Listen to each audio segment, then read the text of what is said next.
జై శ్రీరామ్, జై బజరంగ్, చలో విజయవాడ.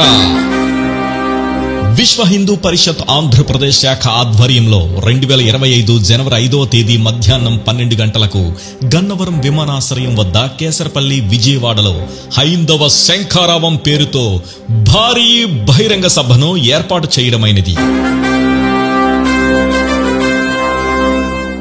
భారతదేశానికి స్వాతంత్రం వచ్చి 77 సంవత్సరాలు పూర్తయినా ఇంకా దేశంలో హిందూ దేవాలయాలు స్వతంత్రతను పొందలేదు. దేవాలయాలలో అన్యమతస్థులు ఉద్యోగులుగా, వ్యాపారులుగా పనిచేస్తున్నారు. దేవాలయాల సంపదలు, ఆస్తులు, ఆభరణాలు, భూములు అన్యాక్రాంతమవుతున్నాయి.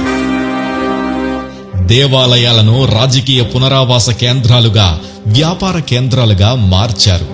దేవాలయాలు, హిందూ సమాజం నిరంతరం దాడులకు గురవుతున్నాయి. దేవాలయాల ఆదాయాలను హిందూ ధర్మ ప్రచారానికి వినియోగించకుండా పాలనా కార్యాలకు వెచ్చేస్తున్నారు. ఇవన్నీ మారాలంటే హిందూ దేవాలయాలకు స్వయం ప్రతిపత్తిని ప్రకటించాలి. ఇది జాతీయ స్థాయి సమస్య.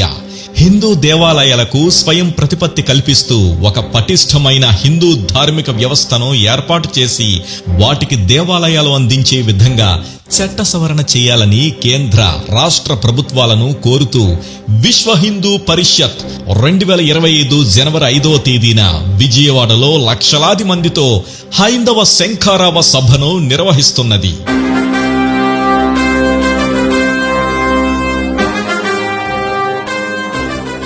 ఈ కార్యక్రమంలో ప్రతి ఒక్క హిందూ బంధువు పాల్గొనాలని ఆహ్వానిస్తున్నాం. రండి, కదలి రండి. ఓ హిందూ మేలుకో, కర్తవ్యం తెలుసుకో. మన దీక్ష దేవాలయాల రక్ష. లక్షలాదిగా తరలిరండి. హైందవ శంఖారావ సభలో పాల్గొనండి. చలో విజయవాడ.